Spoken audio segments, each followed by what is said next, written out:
onic Esports have a more flexible means of engagement. So, does this change your outlook on how the series is going to progress? I mean, we all stuck by Falcons, you know, you didn't win all 3 games, but this game 1, does it tell us anything? All right, logically speaking, you and I have already predicted wrong. Yeah. Because we went for the sweep. But I still think there may be a little left in the tank for Gideon to be right.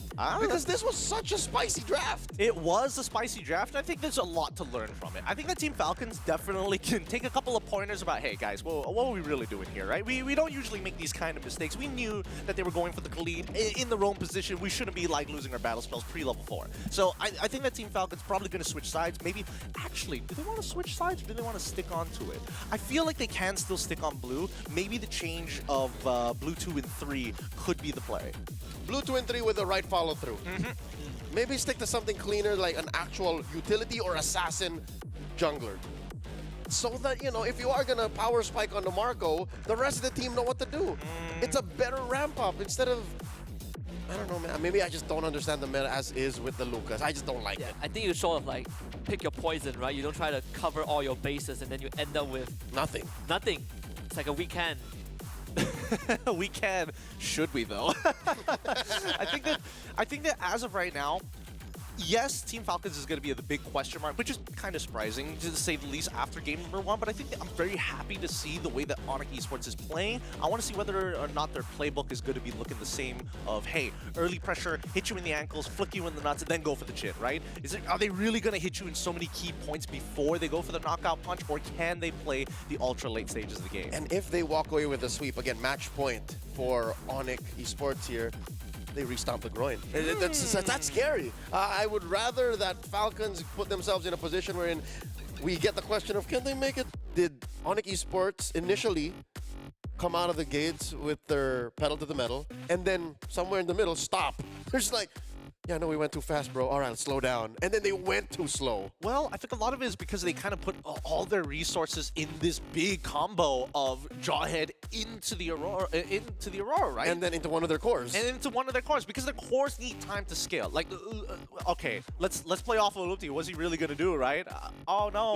Lutpi was the stopper while they tried to set everything up. Exactly. He's not exactly the big finisher that you're looking for, and the targets of which he needs to hit. Like, if he's hitting Ogwyn, why is he wasting his time on Ogwyn of all people, who does really well against physical damaging heroes? Yeah, I mean, we have our MVP of this game. It's Super Marco's Granger, but I would say hidden MVP definitely flap on this Badang. So many of these catches that I honestly felt like onic could have respected the Badang a lot more, because there were a couple of unnecessary deaths. Savero on the top side, followed by Lutpi, who thought that he had something on Flap and got picked off. And it's again the cascading effect. Flap is the true bulletproof one in game 2. He didn't die. Despite all of the peel and despite all of the threatened crowd control in onic Esports' face, he didn't die. He's killing it. I feel like he's got his fist holding. You know, cutting the right parts of your opponents, crippling them. This is getting visual. It's getting visual. It's only going to get more visual from this point onwards, boys. Because again, I would say that even for Sans, he was trying to keep up specifically against Few, because Few was making off-tempo plays pretty consistently. And I think that's what really made Keyboy struggle to like find effective raging stance on specifically towards him, because he knows that the spotlight is on him, and he knows that Keyboy throughout all these matches has been looking at him specifically. Yeah, man, for every proc of the Feathered Airstrike, Much pressure, right? Too much pressure on Keyboy to really make something happen, and it's always a one-way ticket, right? Once you get in, it's either you go down or you win the fight. And most of the time, it just was not the case for onic. This was the steal that extended the game for another 10 minutes, but Team Falcons readjusted. I think you could say the same for Sans. At one point, he went Talisman, Blood Wings, and then into a Lightning Truncheon, realizing that they need more damage, but it's still magic that was dealt with some itemizations from Falcons. I think at this point, the hardest part about this game was probably Lutpi, no matter what he did, was losing relevance every minute that was passing by in this game, especially on the Hilda. With with the changes to Hilda, now, like, sure, you can kind of get to the same late game as it was in the previous patch, but I mean, that's mindset. The Sicilian. And from the early game, again, I think somewhere in the 6th or 7th minute, it really felt like he was doing so much more damage than I would expect. So I suspect it's just him and, Sans being Sans and being really good at farming from the mid lane. I think in the previous matches, Sheffin mentioned something about how sometimes these mid lanes, they look starved. They look like they aren't given any gold at all due to the funneling, due to the rotations.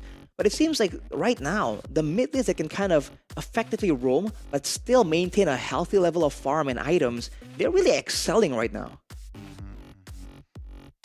And you can see here from the highlights as well, right? Minute 13, this was when Falcon Esports, they were able to find more footing, found more ground.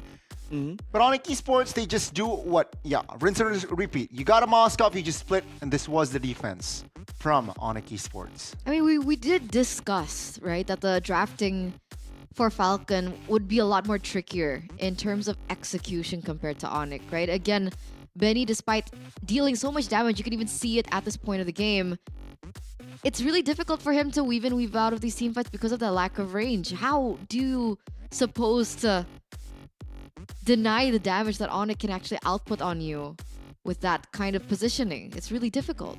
Or Belleric XP or Jawhead replaced? They committed the Jawhead before the Irithel was shown, right? It was their second pick on onic side.